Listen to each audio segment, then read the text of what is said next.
excited to have this conversation with you guys. So I guess let's start with one, thank you for being here. So what is food to you? A lot of differently, fundamentally, food is survival, right? We can't live. What about you, Candace? What is food for you?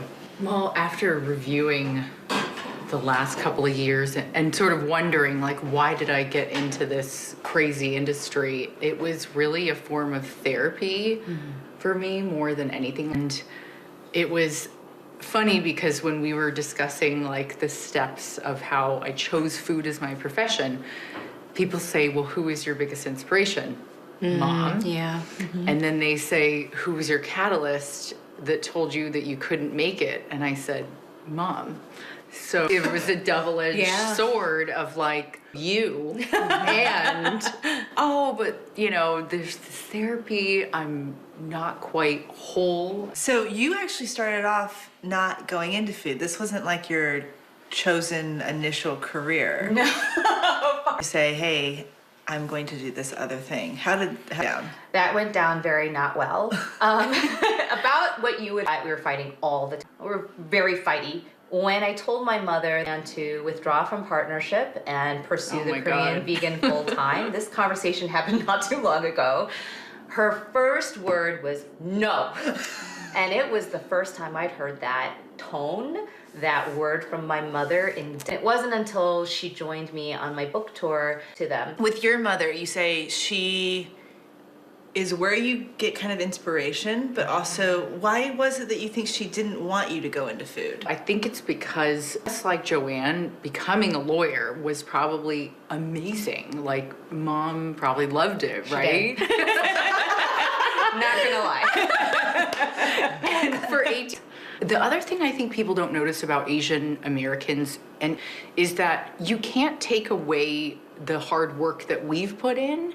Just because you think we're a model minority doesn't mean it wasn't difficult for us. And that, congratulations, because it seems very much so that it's still very much a white man's world, and they get all the credit for being the greatest chefs when there is a line out the door of female Asian, you know, AA, NHPI chefs or representatives of our community. It's because, you know, these are older men and they look at you and you like never age. Is that the cost of our eternal beauty? Joanne, you know it is. Yeah. They just always think of you as this cute little girl. Oh, stop it. Oh my God. So, and I say that, you know, because we've all heard that before, right? It's not because that's what they should be saying, but do you think that's why in their minds you're forever this like cute little girl? Age. Well, obviously, people are going to a lot of these interviews. We are proud of where we come from, but it didn't happen so easily, and it comes at a cost. And I grew up in a white and Hispanic neighborhood. My name is Candace Kumai Gwizdowski is my surname, and no teacher would ever look at me and just move on to the next kid. And as a child, did you know why The teasing starts, so it's like, it's all part of the same thing. yeah. And I think what happened was old wounds really got ripped open during the pandemic. Yeah. the pandemic it hit something? Well, as you both know, Did you have conversations with your mom about it at that time? So I think from our generation's perspective, the AAPI hate and this, you know, spike in hate crimes against our community may be relatively new. It might be the first time in our lifetime where we're grappling with these issues. Always kind of thinking about how do I protect our parents, because I feel like you said, they have sacrificed so much for us, and now it's our turn to use the tools that we have, our language, our understanding of what it means to be American, our understanding of microaggression, use those tools to protect them. Always good at cooking? No. I have many raw chicken dishes in my history. So I had to learn to cook. But right before I went plant-based, I'm watching Rachel Ray on, the Food Network. When I went plant-based, on YouTube? Yeah, I spent like hours quickly because it was like night and day. I'm not vegan, now I'm like, what are you doing to it? And a lot of times they don't know. I don't know if you've experienced this, but so much of it is by instinct. Thinking when you talked about how much must watch the chef from start to finish of the day, same thing you spoke about it. It does take a full, few days to make a great ramen base. Oh. So this apprentice is to watch the chef from start to finish of every. My memories with my hominy are you're doing it as a group. You talked about that community. So much of creating the food is about community, not even just eating it. It's the actual art of putting it together. Do you think that has a big impact in the kind of food that you try? Resonates with a lot of people, I think, is because they know the stories behind my food. That's what I do. I try to tell people, like, my mom taught me how to make this miyeokguk. She told me you have to fry it in sesame oil before you boil it because otherwise da da da da da. And then they have this vision in their heads of me standing over the pot with my mom and she's showing me how to do this. And what does that do? It unlocks in them their own memories of standing over a pot with their moms, their grandmothers, their aunts, maybe with their children.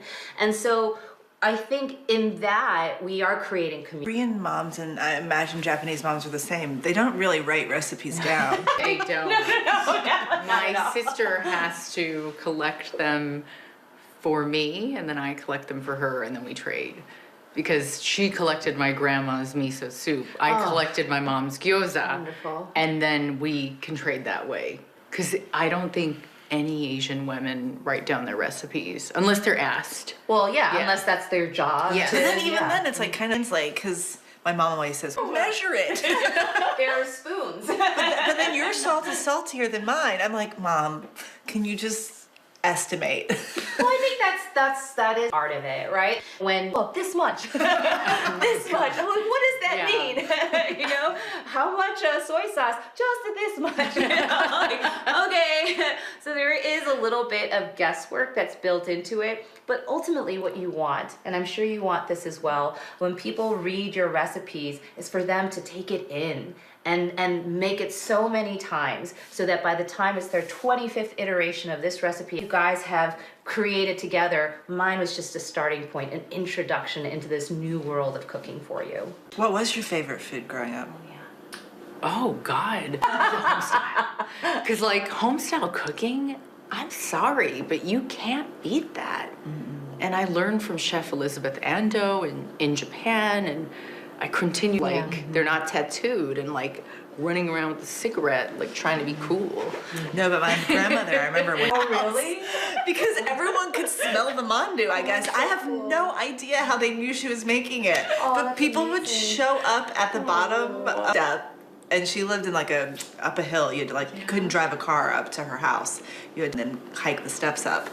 And people would show up to couple or have a conversation. Do you have a food now that's like a comfort food? Like you're having a bad day, what's your go-to?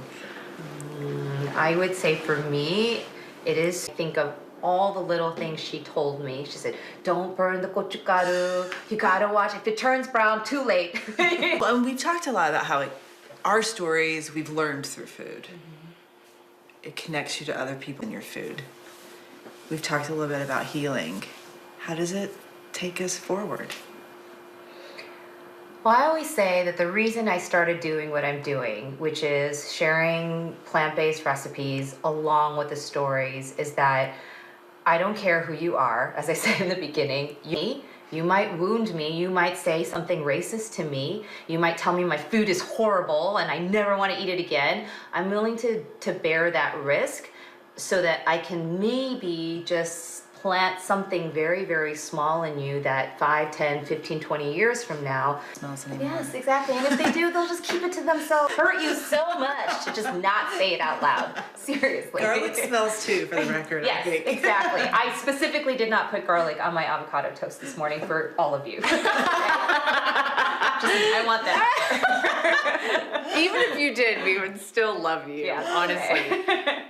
That's such a great question, and what a great perspective. I wish words are powerful, that we didn't have the word hate right next to Asian, and I wish they would have rethought the campaign slogan when they came out, because all I hear when I see that is the two words that are not supposed to be next to each other, whatever your thing is. Maybe it's anime, you know, love on an Asian. Like, try to flip the script a little bit. It's not just one slogan or one thing that's gonna